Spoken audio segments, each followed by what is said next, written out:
తనను ఆదుకోవాలంటూ ఏపీ ప్రభుత్వానికి మహిళ వేడుకుంది. ఇక తనను స్వదేశానికి తీసుకురావాలంటూ CM Chandrababu deputy CM Pawan కు విజ్ఞప్తి చేసింది.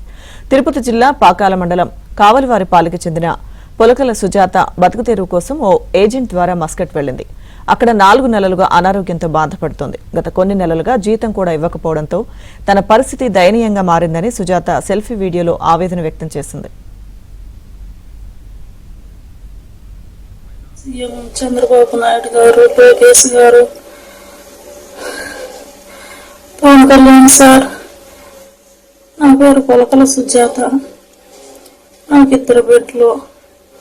బతుకు తిరుగుతాను మస్కట్కు వచ్చిన సార్. నన్ను ఒక ఏజెంట్ ద్వారా వచ్చిన అతను ఇంట్లో పనికి పెట్టినాడు. 2 నెలలుగా హెల్త్ బాగోలేదు సార్. హెల్త్ బాగోలేదు, నేను ఇండియాకి పంపించండి అంటే లేదు, నీ ఏజెంట్ మాకు అమ్మేసినాడు, నీకు ఎట్లున్నా మాకు పని చేయాల్సిందే నువ్వు అని పని చేయించుకుంటే టార్చర్ పెడుతున్నారు సార్.